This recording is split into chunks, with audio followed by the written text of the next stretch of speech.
Welcome everybody as you're getting connected to audio.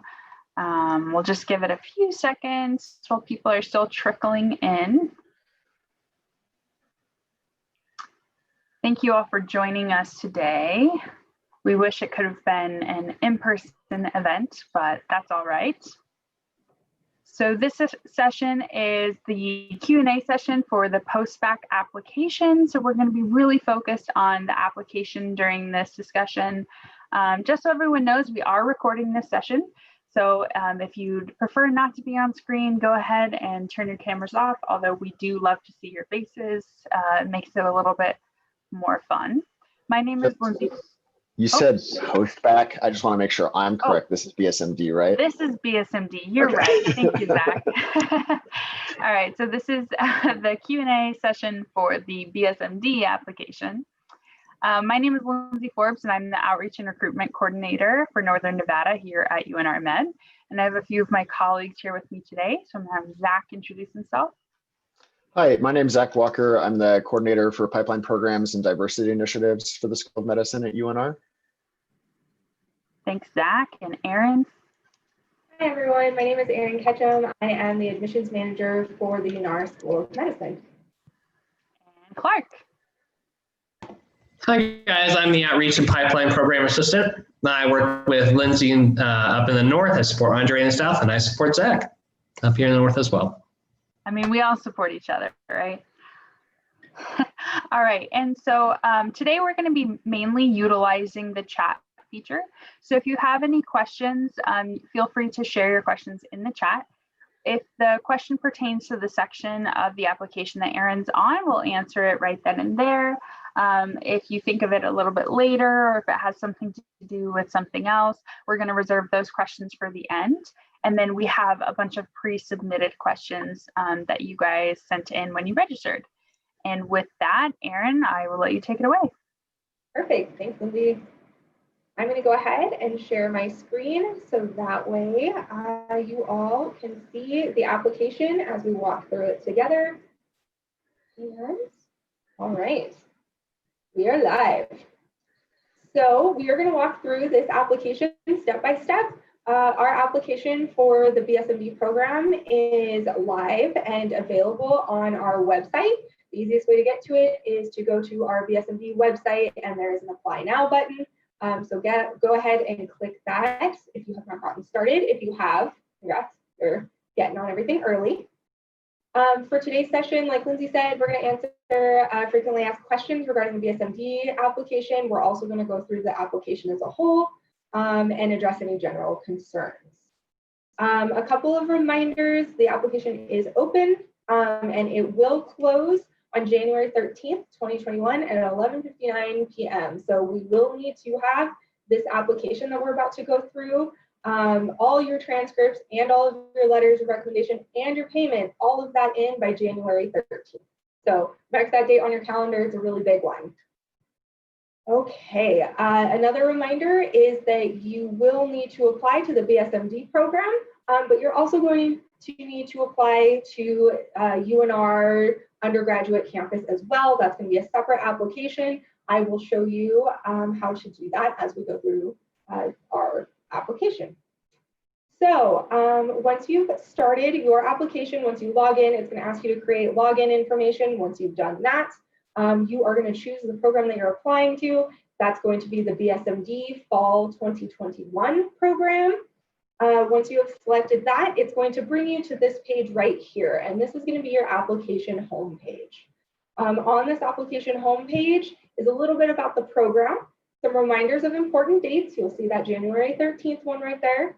And then right here by this reminder is the reminder that you will need to apply to the UNR undergraduate institution. If you click this hyperlink, it will bring you right to the freshman application that you'll need to fill out. So make sure that you don't forget that. It is hyperlinked, so you can go back to it at any time. Underneath that is going to be a list of all of the different sections in your application. We're going to go through these one by one.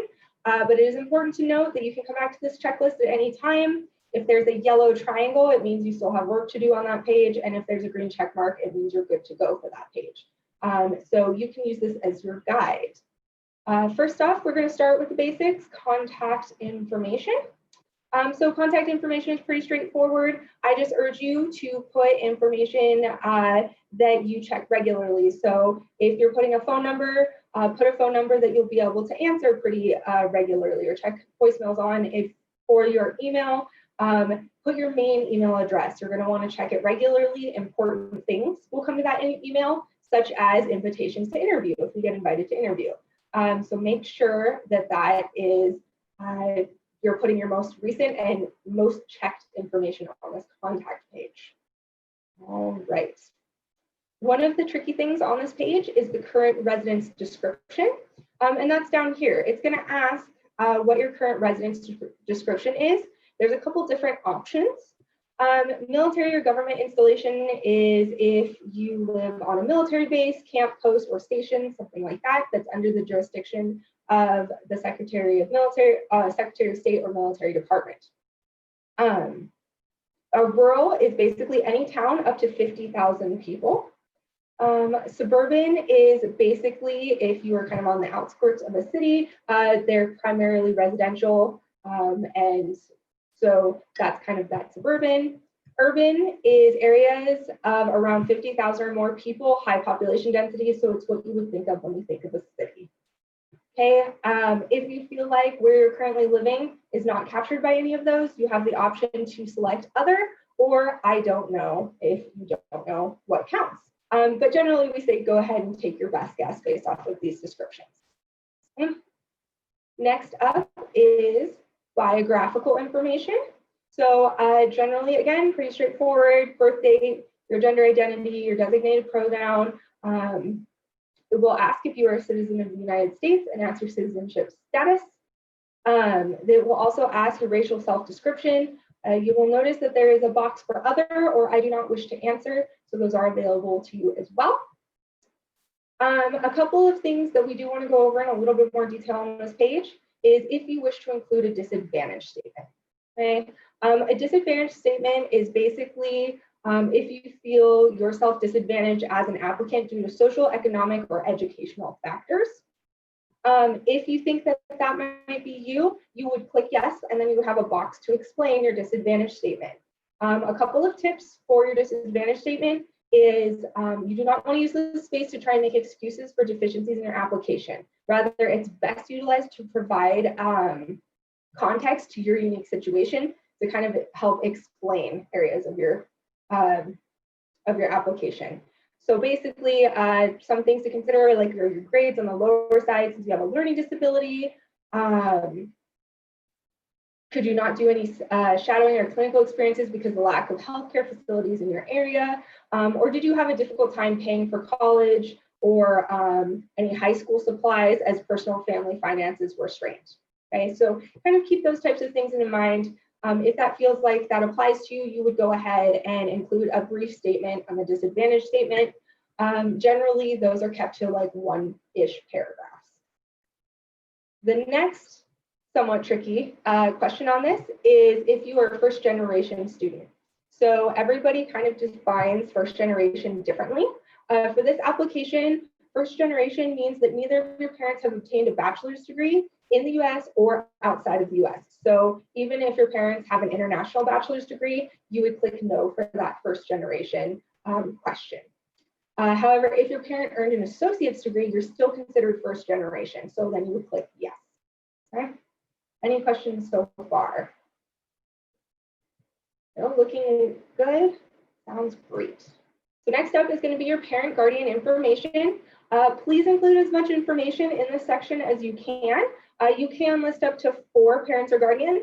That's in case you have legal step parents or a situation like that. You can list up to 4.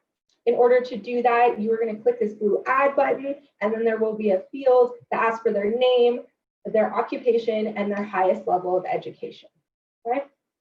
Again, be as thorough as you can. You can include up to 4. The next tab in your application is going to be childhood information. There's going to be some more questions for you to fill out.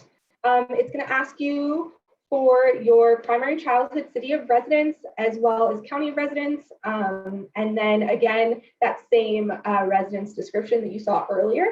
When you are filling out this section, if you have moved around a lot kind of in your life, primary childhood residence is going to be the place that you stay the longest in between the ages of being born and 18. Okay, so wherever you stay the longest, that is going to be your primary childhood city of residence, and that's how you're going to answer those questions. The next question is if you believe that this area is medically underserved. Medically underserved generally means there are areas like you are living in areas or populations designated as having too few primary care providers, high infant mortality rate, high poverty rates, or a high elderly population. Additionally, medically underserved can also mean health professional shortage areas where there are shortages in primary medical care, dental, or mental health providers, and maybe geographic population or facilities that are limited in that. So basically do your best to answer this question. If any of those things sound like where you grew up, go ahead and check yes. Again, you have don't know and decline to answer. So if you don't know, you can go ahead and check that option as well. The next question asks if you or your family members have ever used federal or state assistance programs.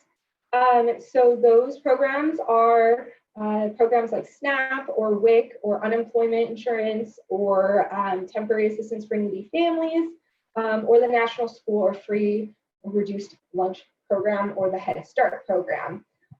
This one you may need to ask your parents about, but go ahead and check yes if any of those have applied to you or your family. But again, you have the option for don't know or decline to answer. All right, the next thing is income level for your family during the majority of your life from birth to age 18. That is in brackets, so go ahead and choose the one that makes the most sense or that applies to your family. Again, you might need to ask your parents about this and hopefully they can help you out. And then the next question is how many people have lived in your primary household during the majority of your life from birth to age 18? So this number includes you, okay? If you have both parents and 3 siblings, you're going to choose the 6th option, because that means 6 people were in your household for the majority of your life growing up. And then the other 2 questions are if you've had paid employment prior to age 18, and if you did have paid employment, did that go towards the overall family income, so to like help with groceries or something like that, as opposed to working primarily for your own spending money, okay? All right. Next up is educational information. And I recognize I'm going through this all very fast, but we will have it recorded and posted for you to review as you're going through this application. Okay, for educational information, there's a lot of instructions up at the top. But we are going to skip over that for a second. I will come back to it in just a minute. So for your high school education, you are going to list all of the high schools you have attended so far in your educational career.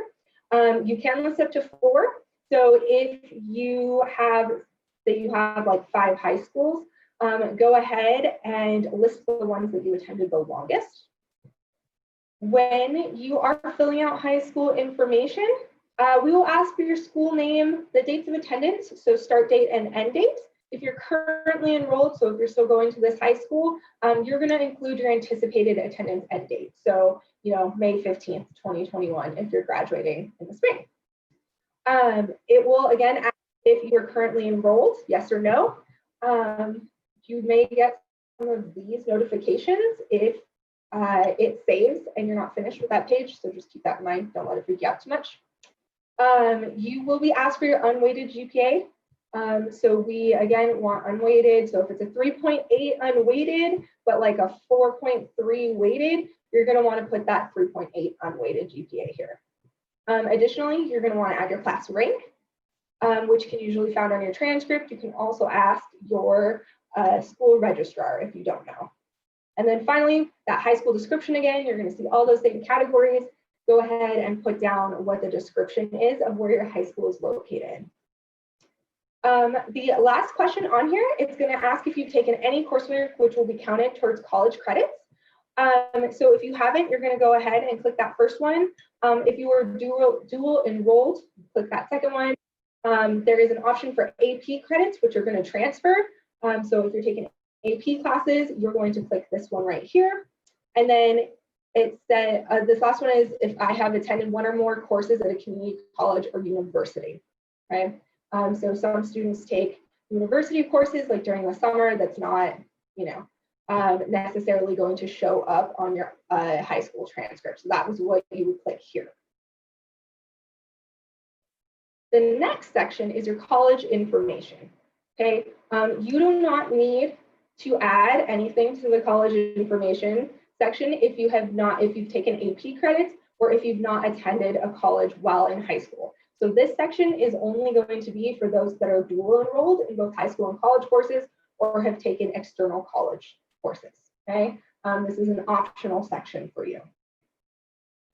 The last section down here is your standardized test information, okay? So you would go ahead and click that add button. There's an option for test type, SAT, ACT. You're going to go ahead and click that and you're going to add your score. A couple things to note about these scores is the UNR Med BSMD program does super score, okay? And I believe Zach can go over what that is at the end. But basically, it's your highest combined scoring for your test. And if you are super scoring, you would put that score there. Or if you've just taken a single test, you would put that single test score. Okay. One other thing to note about the SAT, ACT, due to the pandemic, we generally require a certain score for the SAT or ACT. This year, we do not require that you meet that score, but we do require that you have at least one SAT or ACT score.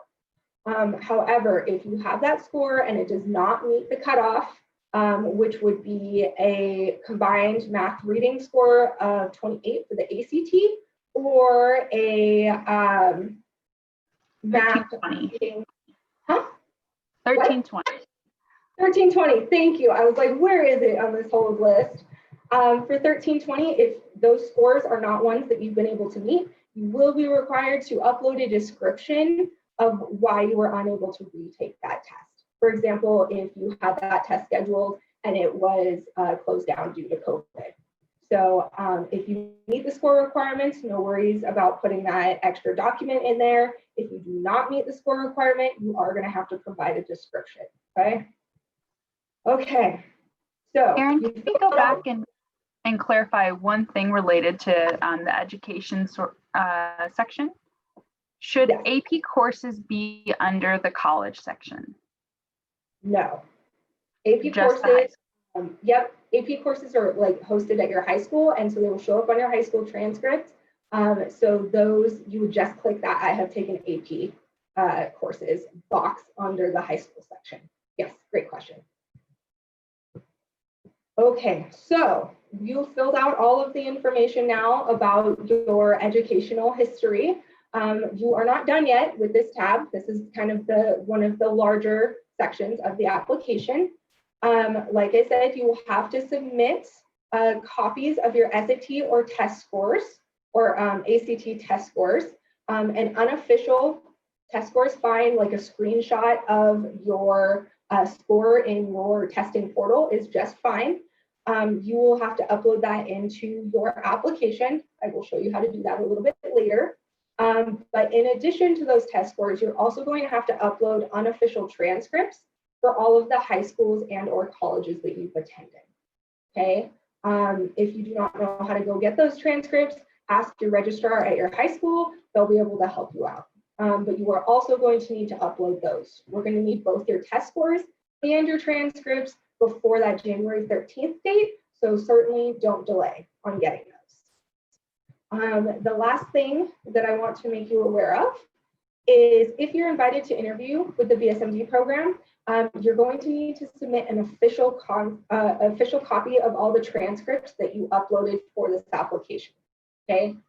So to submit your application, we need unofficial copies, but to attend an interview for UNR Med, we're going to need official copies. Okay? A little bit tricky, but basically, we're going to need both unofficial and official for your high school and colleges. Any questions about that? I know it's a ton of information. Good, beautiful. So we are going to move on to the next section. Let's do, sorry, I'm in a crunchy view here to show everybody everything. So let's pull this out to additional information. Perfect. So for additional information, you're going to have a couple of different questions. One is if you've previously applied to this program. Given the nature of the program, that answer should be no. But if for some reason it is yes, go ahead and choose that. And then there are a couple of questions about criminal records. I anticipate most of these answers will be no, but the first question asks if you have ever been convicted of or pleaded guilty to a misdemeanor crime. The one under it is if you have been convicted of or pleaded guilty of a felony crime, okay? It is important to note that misdemeanors can include speeding tickets depending on when or where you got them. So each state says that traffic tickets are kind of a different thing. Some states say they're misdemeanors and some don't. So the general rule is better safe than sorry. If you think that might apply to you, you would go ahead and click yes. And then there, down here is a little box for you to explain, this is what happened, this is how it was resolved, I got the speeding ticket and I paid it on this date, okay? It's always good to over-disclose rather than under-disclose. Same thing for how much space do they have in that section to kind of address any issues that they want to talk about? Just like the disadvantage statement, you want to keep it to one paragraph or under. Yep. You will have the same opportunity to explain any felony issues. So same thing, one paragraph or under, explain what happened, explain how it was resolved. Okay. The last section on here is ask if you've been the recipient of any institutional action by a high school or college for unacceptable academic performance or a conduct violation. Okay. So basically an institutional action is basically anything that might show up in your student file from inappropriate conduct or disciplinary action, something like that. Generally, if there was like an issue and you were sent to the principal's office to grab a change of clothes because of dress code, those generally don't show up in student files. But again, generally better to over-disclose than under-disclose. Okay. Any questions about that additional information page before we move on? Seeing none. Perfect. Next up, we're going to go to the required coursework tab. Yay for you guys. There is no strictly required coursework for the BSMD application. So basically, you are not going to fill this tab out at all. You're just going to hit this green save and continue button. It'll say this page is completed and you are done with it. So it's an easy green check mark there. Okay, next up is experiences. So you will have the chance to include 15 experiences in this application.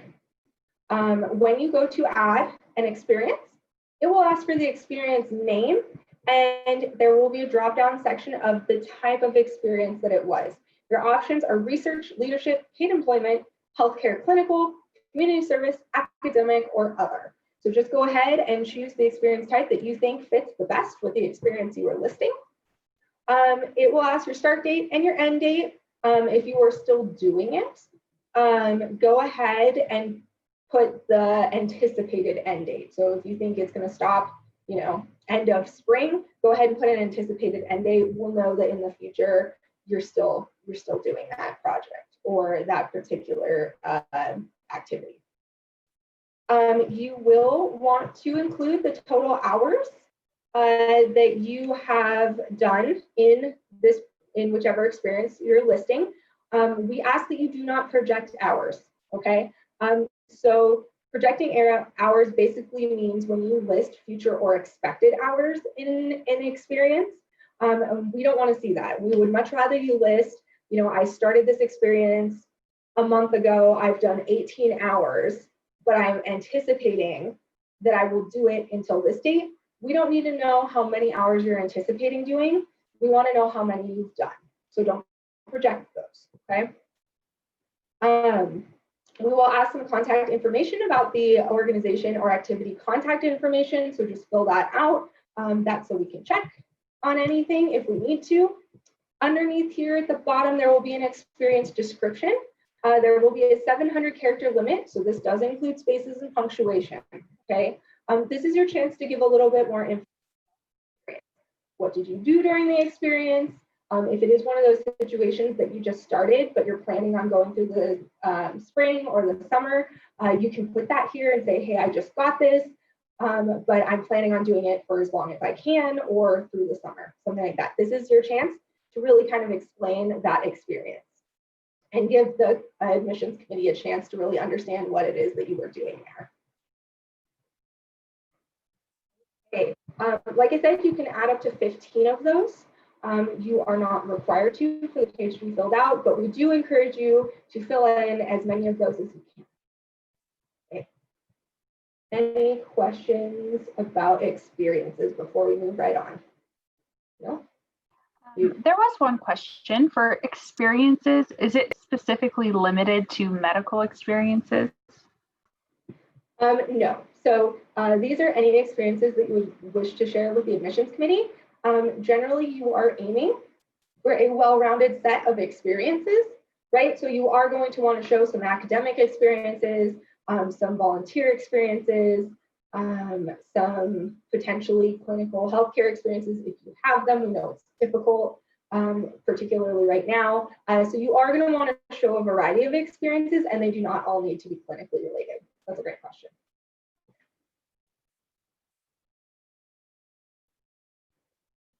Okay, next up is personal statements and essays. All essays are required, and they do have a 2,300 character limit for each question. Again, this does include spaces and punctuation, so just keep that in mind. Also know that this application system does not have a spell check function, so we highly recommend that you write out your answers in a Word document. Make sure you run spell check and grammar check. Make sure you're within the character limit count, and then copy and paste it back into these boxes, okay? There's nothing quite as disheartening as when you submit an application and you realize there's a typo in your answer. So definitely be triple checking those things. Also, once you copy and paste your answer back in here, sometimes special characters or formatting will get a little bit funky. So as best practice, make sure that you're reading through those answers, make sure nothing's getting cut off, or there's no characters that are showing up as like random boxes or questions. Okay, so definitely proofread on these. That's super important. You will have a series of questions to answer. Again, there is the word count bar at the bottom, or a character count bar at the bottom. So it will kind of count down for you as you're typing, if you're typing directly into the box. Okay. Again, each one of these essays are required, so get working on that right away. That can take a little bit longer than we generally expect it. Okay. Any questions on that, Lindsay? I didn't see really any chats. Not in that section. Okay, not on that section. Perfect. Just skip right over evaluations, and that's such an important part of this.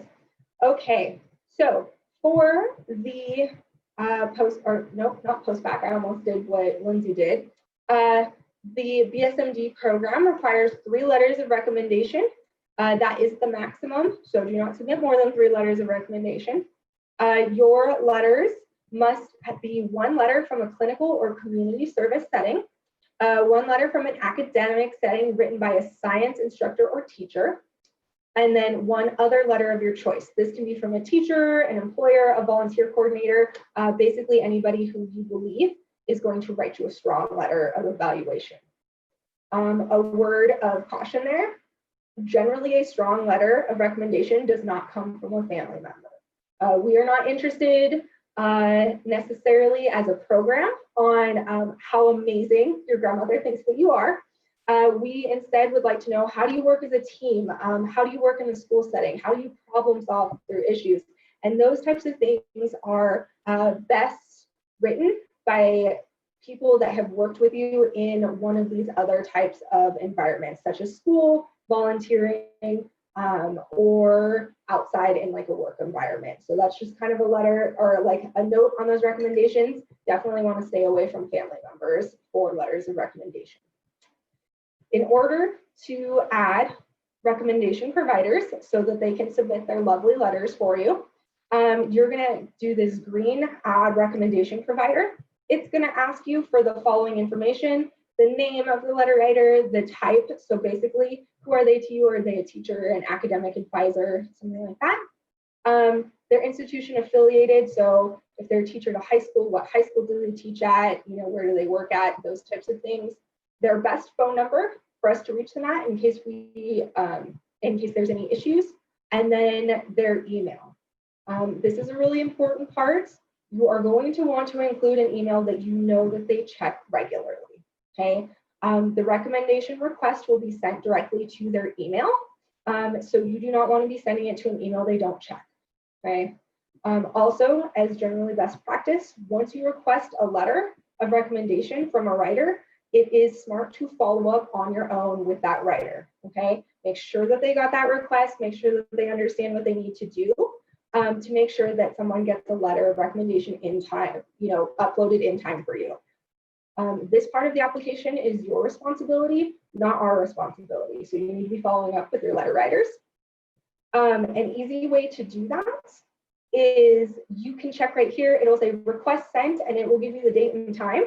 I recommend you regularly check back in here, because once a letter writer submits a letter for you, you'll see the submit date right here, and it will have the date that we received that letter. So if there's nothing here like this, it means we haven't received it yet, and you're going to need to follow up with your letter writer. Make sense so far? Okay. One other thing, I know this is a ton of information for you. Once you put in their information here, see this button that says send request? You have to send the request. It's not going to automatically send for you. You need to hit that send request button, and it'll pop up and it'll say, do you want to send a request to this letter writer? You're going to hit yes, and then that's when they're going to have access to be able to submit a letter of recommendation. Okay, so information in, send request, follow up. Sound good? Perfect. Any questions on this section before we move forward?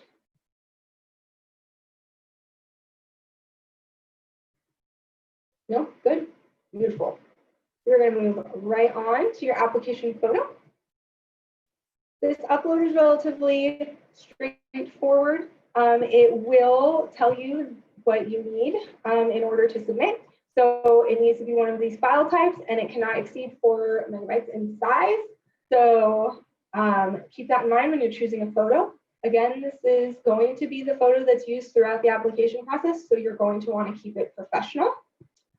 What we mean when we say keep it professional is avoid selfies if you can. If you need to, have a friend or family member take it for you. If possible, use a photo where you are dressed professionally. So think of it as a photo you would want when you're applying to an office job, right? That's what you're going to kind of be going for this. Also, avoid photos where you have to awkwardly crop out others. So if we get a photo and there's like randomly like a hand on your shoulder, that looks a little bit weird. So we definitely make sure the picture is like of you and not of people that you have cropped out. Any questions about that photo? Beautiful. Okay, after you've done all of that and all of those steps, you are pretty much ready to submit your application. Please note that again, the following must be received by January 13th, 2021 at 11:59 p.m. All letters of recommendation, all unofficial transcripts, all of your ACT, SAT scores, and then this submitted application that we just went through. I'm going to tell you that we encourage you not to wait until January 13th at 10:30 at night. Because if something happens and you're unable to submit, we will not be in the office to help you at that point, and you will miss the deadline and you will not be eligible for this program. This is a really, really serious deadline. So get it done early, get it done a few days early if at all possible. we cannot make exceptions for tech issues, and we will not be in the office after work hours to help you work it out if you're trying to submit late at night on January 13th. So do yourself and do us a favor, get it done early, okay? In order to submit this application, you will have to complete all other sections of your application. I have not yet done this on this test one, so you'll see this lovely red bar that says you've not done what you need to do. That's your indicator that you probably need to go back into your application and fix some things. Once you have completed all of those things, these are some statements that you need to read and make sure that you understand. Once you have read and you understand them, you're going to click this I agree box, right? It is important to know that that means that is a contract between us at UNR Med and you, saying that you understand that these requirements are true for you, and that if you are unable to meet them, you will not be eligible for the program. And I don't mean this to sound scary. I just know how easy it is to not read these things and just click the agree box. We all know what that's like. So definitely read them. They are important. You're going to need to pay attention. Once you hit that agree box, which I cannot click because I have my lovely red bar saying I'm not done yet. Once you click this agree box, there will be a submit button. Once you hit that submit button, your application is submitted and you will be able to cross off this option on your to-do list that's due before January 13th. Okay, oh, wrong direction. Does anybody have any questions so far about submitting your application once you've kind of done all of the other different steps? Erin, there is a question related to, do we ever need official SAT, ACT scores sent, or are the ones that have been sent to the undergraduate campus good? And similarly, do we need any official AP reports? Zach, do you want to take this one? It's kind of a two-pronged answer. Yeah, we don't, from my understanding, and correct me if I'm wrong, Erin, we don't require the official ACT, SAT score reports because we have access to see them in the My Nevada system. So we can verify those scores because you're sending your official ones to the university. In the same vein with AP scores, we don't require those score reports because we're just going to use your official high school transcripts as verification of that you took the AP classes, and your AP score on the exams is not used as a measure for the application process. The admissions committee, it's not an element that they're looking at when they're making decisions on who is accepted into the program. Beautiful, perfect. And then Erin, there's another question involving the document submission. Every required document for the application they can submit through online, and they only need to send us like physical copies for the interview. Yeah, exactly. Yeah, and then so I'm actually going to use that as a segue to show you all how to upload those documents. So bear with me, Lindsay. I'm going to use the whole page here. So you'll see a lovely tab here called Document Upload. Basically, if you need to get a document to UNR Med for this application, you're going to do it through this page. Okay, you're going to select the type of document, so SAT, ACT test score report. You are going to choose that. You're going to type SAT and then the date of the test if you're uploading more than one. If not, you can just do SAT. You're going to select the file and you're going to hit upload, and then it will be in your file. Okay, and it'll show right here what has been uploaded. So as a recap, what you will be uploading using this portal is your SAT and SAT or SAT test score reports and all unofficial transcripts, okay? So that's what you're going to use this particular tab for, is to upload those external documents. And then just to make sure that it's clear, if you have an SAT, ACT score, but it's not at the thresholds, the 1320 or the 28 thresholds for the SAT, ACT, under type, you will use application update to send in your explanation for why you were unable to hit those SAT, ACT thresholds. Yes, thank you, Zach. And Erin, sorry, one more clarification just on the screen before. The bullet points say that they should be in by January 12th at 11:59 p.m. Do you want to speak to that? Yes. So that is a fun little glitch that has happened. And we are working to get it resolved. It should be January 13th. However, as best practice, again, you can always take January 12th, run with that, give yourself an extra 24 hours, but we will have it fixed in the website in actually just a day or two. So, yep, that's the story behind that. And then is this also where the document goes if they didn't meet those scores? Sorry, Zach, did you just say that? Yes, Zach did just say that, but that's okay. You're going to go ahead and click this option for application update, and you can document it pretty much any name that you want, why didn't meet score requirements, explanation, whatever makes sense, we will go through and read it. But you will use application update, and then that's how you will upload that document. Yep. Perfect.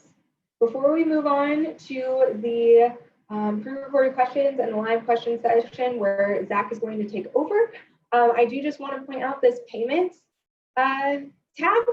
So basically this year for the BSMD program, UNR Med can only accept personal checks, certified checks, or cashier checks. You're not able to accept payments via credit or debit card or in cash. So on this tab are instructions on how to pay the application fee. If you are applying to this program, we recommend you get that into the mail early because again, we will need it before that January 13th date. So there are complete instructions and how to email or how to mail that into us, as well as how to fill out the check to make sure everything goes through without any type of issues. Okay. All right. Last reminder from me is make sure that anytime you have any questions or concerns about this application, please email us and let us know. You should do so at least a couple of days before any type of deadline, because if we don't know about an issue, we can't fix it for you. And like I said, that January 13th deadline is a very, very strong one. So get in there, start digging around early. It will be a benefit to you, and we'll make sure that we can help you if there's any issues.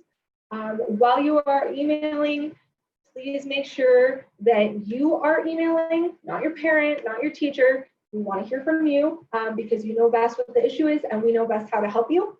And do so in a professional manner. So make sure that you have a greeting, that you're signing with your name, and that we know who we're contacting, because if we have some unknown Gmail account and you don't sign the signature, chances are we will put it in the junk mail folder.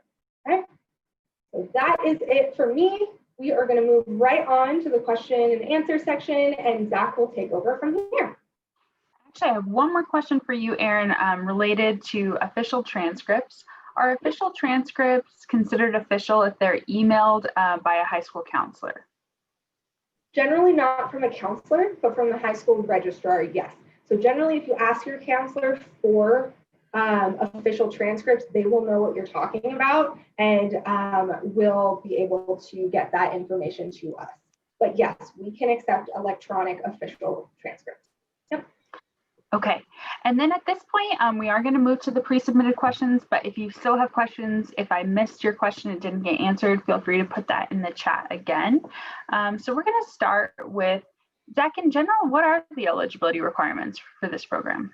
Yeah, so the main criteria for eligibility we talked a little bit about before, but your SAT, ACT scores of a 13, 20, or a 28, we're waiving those threshold requirements, but you do have to have an SAT or ACT score affiliated with your application. You need to be in either the top 10% of your graduating class or have an unweighted GPA of a 3.65 or higher. The rest of the elements of eligibility requirements are a little bit more, it's a holistic review process. The admissions committee, you need those particular thresholds. You need to be on track to graduate from a Nevada high school, have gone to a Nevada high school for 2 years by the time that you will graduate, and that you're looking to fulfill your undergraduate experience at UNR. So you need to have applied to UNR, planning to go to UNR for your undergrad if you're going to be part of the BSMD program. Outside of that, the other requirements really We're looking for experiences, we're looking for maturity, professionalism, a sense of self-awareness, a motivation for medicine, and all of those kind of things are going to be assessed via the letters of recommendation, the essay responses, the experience lists, those kind of elements of the application. And then I think we've touched on this, but the document where we touch on if we didn't meet those SAT, ACT scores, does that need to be a Word document, PDF? Erin, is there a preference there? Yes. To make sure that no formatting or other issues, it is always best practice to upload everything as a PDF. Yep. Perfect. What are typical experiences that students who are successful in their application include in their application? Yeah, it's a good question. I think, there's a number of different experiences and experience types, and sometimes students might not consider an experience to be something that they include that they maybe should include. We really want to get a sense of you as an applicant, who you are, what you're interested in, what you've done in the past, some of the things that directly relate to what it would be like to be in a BSMD program and a pre-med student, and some of them that just give us a sense of who you are as an individual. So the traditional ones would be like clinical experiences, shadowing, volunteering in a clinical environment. But we also want to know if maybe you held a leadership position at your high school, like ASB position or a class president, something like that. If you were the president, vice president, secretary of a club on campus, if you participated in some extracurricular activities affiliated with your high school, if you volunteered, did community service activities, maybe you worked alongside of high school, so you worked over the summers or you worked after school doing something like that. We want to get a sense of what have you been up to as a high school student as you're kind of approaching something like the BSMD program. And maybe you went to a conference and you presented something at a conference. You should definitely include something like that. I would say most experiences that you've done can be included if you have practiced piano for thousands of hours during high school, and maybe you've given some piano presentation or some orchestra participation or something like that. We want to know what your kind of hobbies or interests are. We need to understand who you are as an applicant, and the admissions committee looks at all of that kind of stuff and how they make a decision for who to accept. So Zach, if an applicant didn't have shadowing experience, in your opinion, is it worth still applying? Definitely. I mean, I think that, there are other areas of the application where the admissions committee is trying to get a sense of what your motivation for medicine is. It's really important that you demonstrate in your application that you understand what it means to be a physician, and that the admissions committee can understand why you're motivated to become a physician.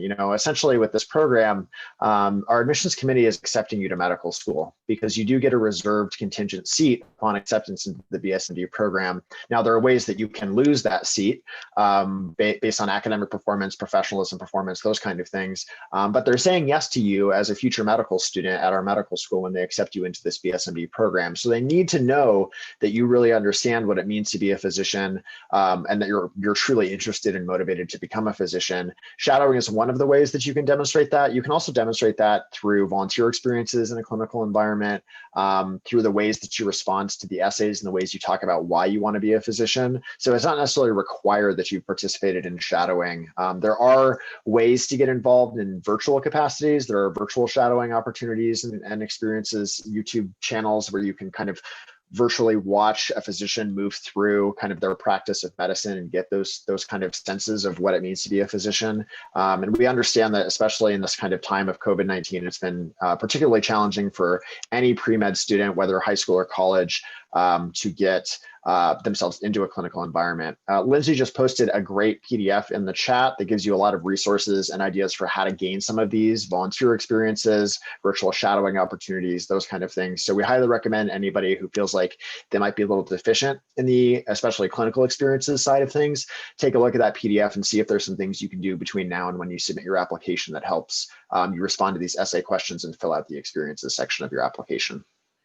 And Zach, is the experience section of the application also where you might put any honors that you won or awards, Sure. national merit semifinalists? Absolutely, yeah. I mean, if you're like a National Merit Scholar or a finalist, if you've received some award from your high school or some academic society that you were a part of, something like that, I think those things are all great things to include in the application. In the experiences area, I believe there's an other category for anything that doesn't really fit into the other categories that are provided there. You get up to 15, so you have to pick a little wisely if you have a lot of experiences to choose from.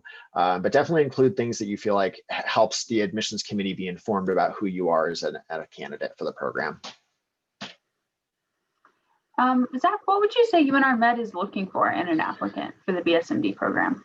Yeah, I mean, like I said before, the admissions committee is really looking at you and what you look like as a pre-med student. So, things like, especially for when we're talking about you as like before you've even entered into the college environment, we want to see that you're a mature, intelligent, aware candidate, and that you have a motivation for medicine. You understand what the future career that you're signing up for is. We want you to be a good, team player, work well in teams, be a good communicator. I think some of the biggest things are really kind of maturity and demonstration that you understand what it means to be a physician and why you want to be a physician. I think strong reflection in the questions that we're asking in the essay questions and your responses is a really important thing. Digging a little deeper than kind of surface level responses. We want to hear about why you want to be a physician in a response that goes beyond I want to help people. Lindsay just posted a really great link that from AAMC, the American Association of Medical Colleges, that kind of runs the show for our medical schools in the country. And they have a list of core competencies that medical schools are looking for in candidates to medical school. And the admissions committee is looking at BSMD applicants in a really similar lens of, what are the competencies that you've demonstrated as a future medical student. And how will the admissions process be different this year? Yeah, and I can start, and then Aaron, if you want to jump into anything that I might miss, there's a couple of things that I think are going to look pretty different this year. First off, that our interviews are going to be virtual. So in traditional years, we've brought students on campus to do our interviews and talked a little bit about the program. We're going to be doing everything virtual this year. So the interview process itself is going to happen where you might be sitting right now on a computer. We're also, this year compared to other years, we're waiving the ACT, SAT threshold requirement. And so while we need those scores, they don't need to be a 13, 20 or a 28 in order to be considered for admission into the program. We don't really know exactly how classes are going to be facilitated next fall. And that's really kind of outside of the admissions process. The timelines are fairly similar. You'll still find out at the same time whether you got into the program. We'll start working with you on your fall courses at the same time that we normally would be. Obviously, the interview timing will look a little bit different since we're not bringing everybody onto campus in a single day. But those are kind of the main things that are different this year compared to previous years. And I don't know if I missed anything that's on either of your radars. You hit it all. Perfect. And how long does this program last, Zach? And does it transfer to other schools if you decide to study elsewhere? Yeah, and this is a good question, and I think an important thing to clarify. This program is a program where you're committing to 4 years of undergrad at UNR.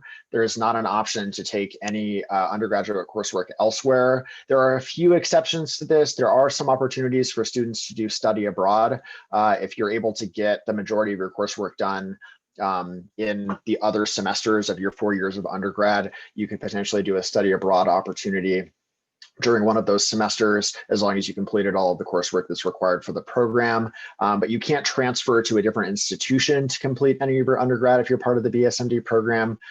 You can't do this program from UNLV or NSC or any other institutions in the state of Nevada. It's specifically for students attending UNR. if you have heard about this program for a long time, and you may have heard that this program used to be an accelerated program where you would finish your undergrad in 3 years, that is no longer the case. All students will complete 4 years before they matriculate into the medical school. We do have what's called an alternative 4th year option. So some students, I don't want to get into too many details about this, but some students who come in with a lot of transfer credits will be able to apply for an alternative 4th year option after their first year as a freshman, where you're going to look at, if you finish the undergrad portion of your coursework in the first 3 years, what are you going to do during your 4th year? You'll still be engaged with our institution in some academic capacity, but there might be some other options like an advanced degree or something like that as an alternative 4th year for those students who qualify and are accepted into that program. And where do you go to med school after that, Zach? Yeah, so by saying yes to the BSMD program, you're saying yes to our medical school as well. When you get to the end of your 3rd year of the BSMD program and into the same summer that you're taking the MCAT, you will apply to medical schools, and you will just be applying to our medical school. You apply under a specific designation. You are not allowed to apply to other medical schools if you're a part of the BSMD program. This is kind of our return on investment. We are reserving a seat for you. We're giving you a reserved seat and putting a lot of time and investment into preparing you to be a successful medical student. And what we ask in return is that you are committing to come to medical school at our institution. And I think we touched on this, that the interview portion is going to be different this year. Do you want to just reiterate those dates, Zach? Yeah, so we're going to be letting everybody know who has been invited for an interview on February 1st. So you'll receive contact from us via email inviting you to interview on February 1st if you are selected for an interview. You'll have about a week to complete that interview on your own time between February 1st and February 8th. And then we will notify students of acceptance into the program on March 15th. And, do you have any tips on how to prepare for our interview? Yeah, so in traditional years, we have conducted what's called a multiple mini interview for students. So it's not the traditional interview where we're going to ask you 1 or 2 questions and you respond for 15, 20 minutes with a lot of back and forth. It's a scenario-based interview format. And so we're going to present you with a number of different questions or scenarios, and you'll have an opportunity to respond to them. You can use Mr. Google, Dr. Google, and search multiple mini interview or MMI. There's a lot of resources out there to prepare for something like this, YouTube videos, websites that talk about strategies for approaching the multiple mini interview. It's a very similar interview format that a lot of medical schools use when they're interviewing candidates for medical school admissions. And it'll be a kind of version of the multiple mini interview, but in an online format. I would also think about your experiences, both academic, co-curricular, clinical experiences you may have had leading up to the point where you're interviewing, and think about how you might use those experiences to do some storytelling or to inform the way that you might respond to some of the scenarios or questions that we pose. If a student is retaking the ACT, SAT, can they submit scores late, or how are any updates processed, Erin? This answer is a little bit yes and no. So if you are retaking the SAT or the ACT, you can submit updated scores, but only if you get those scores before January 13th. So basically what we have in your application file on January 13th is what we are going to be using to review your application for the program. But up until that point, you are welcome to send updates with additional test scores that you've taken. And again, you would use that document uploader, and you would choose the option for application update, and then you would upload the file using that. Zach, anything to add on that? No, I think just to clarify, so hypothetically speaking, if you were to submit your application next week or the week after, and then you were able to get a seat for an SAT or ACT retake, you could do that. And then once you get your scores, you can still go back into your application, which you've already submitted, and upload a new document. You just won't necessarily be able to go back in and change your reported score, but we will fix that by the time your application goes to committee if you are invited for an interview. What is the acceptance rate? How many people apply? So generally speaking, we get between 40 to 70 or 80 applications in a year for this program. We invite about 30 students to interview for the program, and we accept between 6 to 14. We've been between about 8 and 10 applicants who are accepted into the program in the past number of years. It's a little bit in the air. The admissions committee has the ability to accept a little bit more or a little bit less than what I might recommend to them going into the year. But that's the rough numbers about how many applications versus interviews versus how many students we accept into the program. And what classes are taken as part of this program? Is there anything special? So there's only one class. Well, there's actually a number of classes that are specific to this program that only BSMD students take. You take kind of all of the coursework that a pre-med student would take that is going to help you with the MCAT. You have an advisor that works with you that used to work with our medical school, for our medical school, that knows kind of all of the best classes for a pre-med student to take. But with us specifically, you take 2 classes in your freshman year with us, Sci 110 and Sci 120 in the fall and spring, which do a little bit of like unpacking and talking about what the BSMD program is like, how you have what's called a focus track, which is kind of a minor for the BSMD program. And in the spring, you get prepared for an internship that you complete in the following summer. You take what's called Med 461, which is our in-house MCAT prep program in the fall and spring of your 3rd year as a BSMD student. And that's specifically, it's limited to any of our pipeline program students. And then in your 4th year of the BSMD program, you take a BSMD thesis with us. That's Med 407 and 408 in the fall and spring. Only BSMD students are enrolled in that class. And it's basically preparation for medical school. So we expose you to some of the things that you'll be asked to do in medical school, but a year early to get you prepared and kind of ahead of the game for success when you hit the medical school curriculum. And I will also say we do have an overview of the program recording available on our info sessions page as well, if you still have questions about how the program functions. I think this is one of our last questions, and it relates to essays. Do they need to be in a story format or just answered straightforward? Do you have any suggestions on the essays? Yeah, I mean, I think it's a little bit up to you. You can do some storytelling in the essay responses, as far as, you know, if you want to talk about experiences that you've had that help inform the response to a particular question or essay prompt, you're welcome to do that. You could also be pretty direct with your responses and talk about, you know, why you fit into certain characteristics, or how you would approach a particular situation that we might be posing in an essay question. So I think you can do both, or a combination of them in your essay responses. I would recommend, you know, we give you 2,300 characters with spaces. I would recommend using it. Don't respond to a question that we're posing with 1 or 2 sentences. That's just a straightforward, like, yes. That's not what our admissions committee is looking for. We're looking for a nice kind of reflective response to these questions, really thought through, utilize the space that's given to you on this application. All right, and this is our last submitted question. Is there any financial assistance available with this program? Yeah, so all of the scholarships that are available to undergraduate students at UNR and in general are available to BSMD students. There are a couple of scholarships that are specific to BSMD students that we have kind of an internal process for identifying students who qualify to provide a handful of scholarships within the program. The large majority of our students utilize pre-existing scholarship programs like the Presidential Scholarship and these kind of programs that are just available to Nevada residents or undergraduate students in general.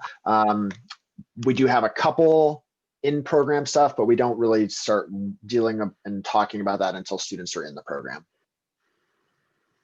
Awesome, and that looks like the end of our questions for today.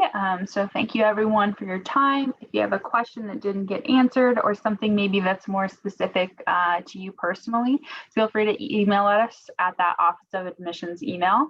That is the one that we get to the quickest because there's multiple people checking it. And thank you all for your time, and good luck with your application and getting everything in by January 13th. Thanks, everybody.